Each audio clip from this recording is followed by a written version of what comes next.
গত 18 এপ্রিল জাতির উদ্দেশ্যে ভাষণের নামে প্রধানমন্ত্রী নরেন্দ্র মোদী বিরোধীদের রাজনৈতিক আক্রমণ করে নির্বাচনী বিধি লঙ্ঘন করেছেন। এমন গুরুতর অভিযোগে দেশের 700 বিশিষ্ট নাগরিকের স্বাক্ষর সম্বলিত অভিযোগপত্র জমা পড়ল নির্বাচন কমিশনে। আগেই এই বিষয় সরব হয়েছিল কংগ্রেস, তৃণমূল, সিপিএমের মতো রাজনৈতিক দলগুলি। বলা বাহুল্য, নতুন করে 700 নাগরিকের চিঠিতে অস্বস্তি বাড়ল কেন্দ্রের শাসক দল এবং কমিশনের। মহিলা সংরক্ষণ বিল কার্যকর করার জন্য লোকসভার আসন সংখ্যা বৃদ্ধি সংক্রান্ত সংবিধান সংশোধনী বিল খারিজ হয়ে যাওয়ার পর দুদিন আগে দূরদর্শন ও আকাশবাণীতে জাতির উদ্দেশ্যে ভাষণ দিয়েছিলেন প্রধানমন্ত্রী।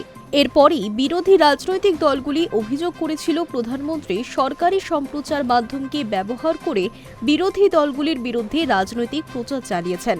এবার একই অভিযোগ আনলেন প্রাক্তন আমলা, সমাজকর্মী, শিক্ষাবিদ সহ 700 নাগরিক। প্রসঙ্গত, প্রধানমন্ত্রীর ওই ভাষণ নিয়ে পশ্চিমবঙ্গের মুখ্যমন্ত্রী মমতা বন্দ্যোপাধ্যায়, তামিলনাড়ুর মুখ্যমন্ত্রী এম.কে. স্ট্যালিন সহ বিরোধী দলের একাধিক নেতা-নেত্রী বিধি ভঙ্গের অভিযোগ তুলেছিলেন। কিন্তু নির্বাচন কমিশন রাগ করেনি। তবে সরকারের একটি মহলের দাবি, প্রধানমন্ত্রী জাতির উদ্দেশ্যে ভাষণ দেওয়ার বিষয়টি আগাম জানানো হয়েছিল নির্বাচন কমিশনকে। কমিশন সবকিছু খতিয়ে দেখে সবুজ সংকেত দেয়। কমিশনের মতে, জাতীয় ইস্যুতে প্রধানমন্ত্রী যে কোনো সময় সরকারি প্রচার মাধ্যমে দেশবাসীর উদ্দেশ্যে ভাষণ দিতে পারেন। তবে প্রধানমন্ত্রীকে কমিশন অনুমতি দেওয়ার বিষয়টি সরকারিভাবে কখনোই প্রকাশ করেনি।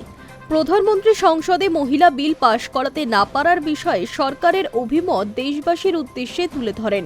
ভাষণে আগাগোড়ায় তিনি কংগ্রেস সহ বিরোধী দলগুলিকে কাঠগড়ায় তুলে অভিযোগ করেন সরকার মহিলাদের জন্য সংসদ এবং বিধানসভা ও বিধান পরিষদে আসন সংরক্ষণ চালু করতে আন্তরিক, কিন্তু বিরোধীরা সেই প্রয়াস ভেস্তে দিয়েছে।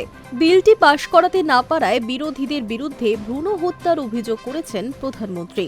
অভিযোগপত্রে স্বাক্ষরকারীদের বক্তব্য, মোদির ভাষণ দূরদর্শন এবং অল ইন্ডিয়া রেডিওর মতো সরকারের অর্থায়নে পরিচালিত মঞ্চে সম্প্রচার করা হয়েছিল, যা সরকারি যন্ত্র ব্যবহার করে পক্ষপাতমূলক নির্বাচনী প্রচারের শামিল। রবিবার এই বিষয়ে মুখ্য নির্বাচন কমিশনার জ্ঞানেশ কুমারকে চিঠি দিয়েছিল দুই বাম দল।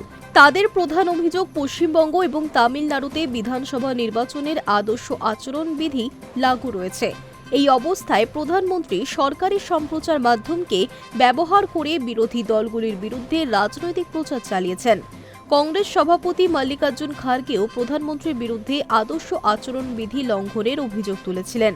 তার বক্তব্য, প্রধানমন্ত্রী জাতির উদ্দেশ্যে 8 ঘণ্টার বক্তৃতায় 59 বার কংগ্রেসের নাম করেছেন।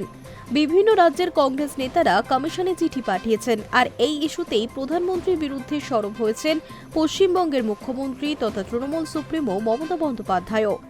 High news network.